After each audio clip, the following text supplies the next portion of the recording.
Hello kila Vergel Acopio, Danner Macasiano, Chesa Faye Salvador, at kay Kabam. Salamat sa inyong suporta mga kaprakti. Maraming naniniwala na ang pagpapawis ay nakakatulong o isang senyales na ikaw ay papayat. Totoo nga ba ito? Sa video ito ay tatalakayin natin kung may kinalaman ba ang pagpapawis sa pagtunaw ng taba sa katawan. At ano-ano nga ba ang benepisyo kapag tayo ay pinagpapawisan?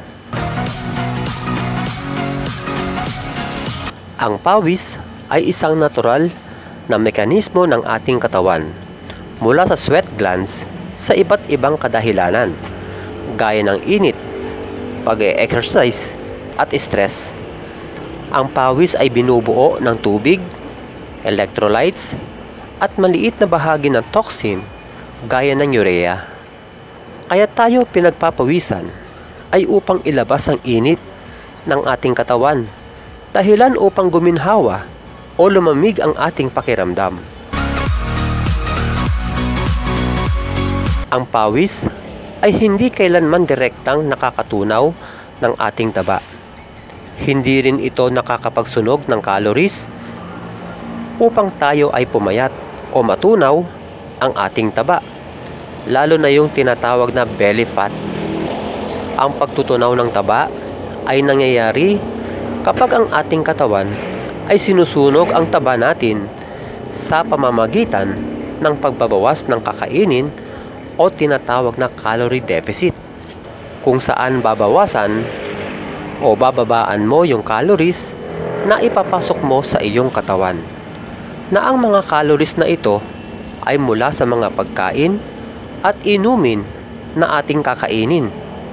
Halimbawa, lahat ng pagkain at inumin ay may taglay na calories, maliban sa ibang inumin gaya ng tubig ay wala itong taglay na calories.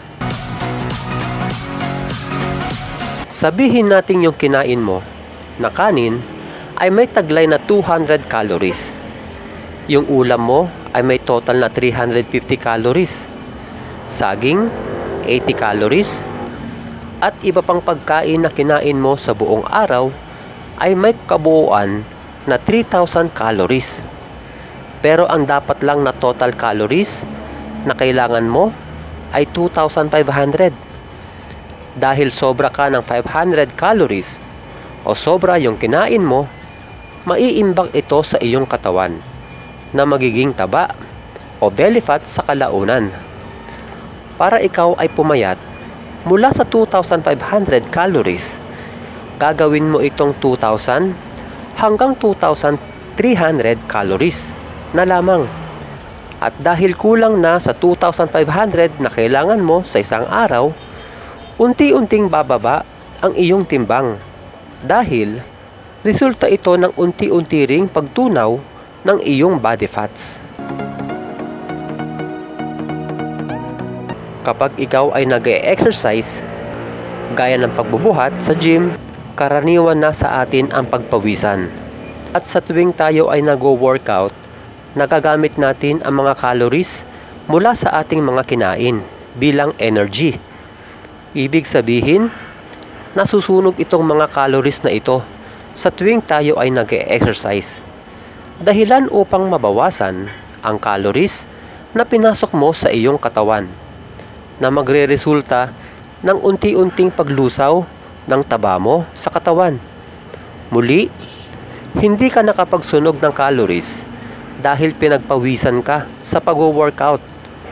Kahit gaano pa karaming pawis ang nailabas mo, hindi apektado dito ang body fats natin.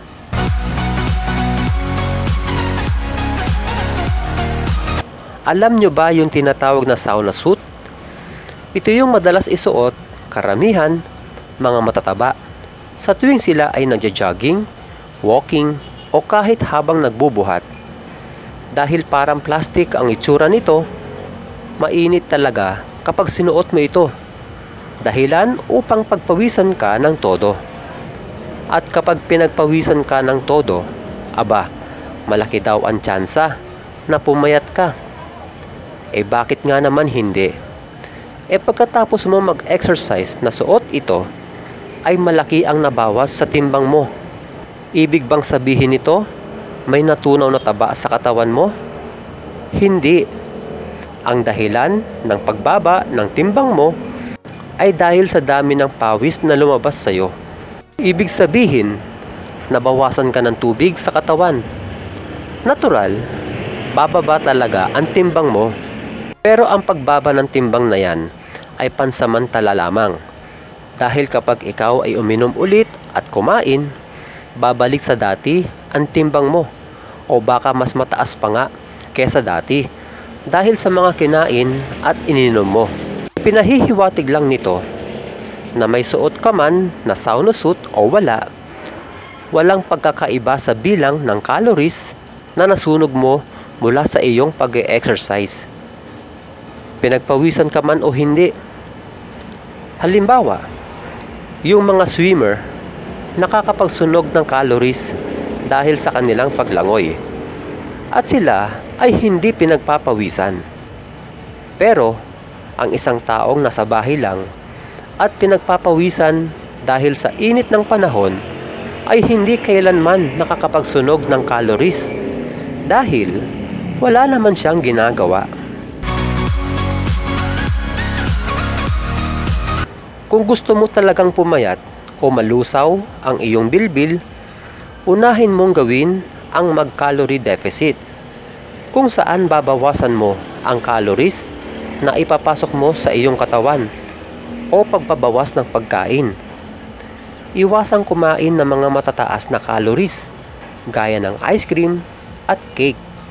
Sa halip, mas piliin ang mga gulay dahil ang mga ito ay mababa ang calories. Malaking tulong ang pag-e-exercise dahil nakakapagsunog tayo dito ng extra calories. Sa buhay, hindi mawawala ang stress sa dami ng problema.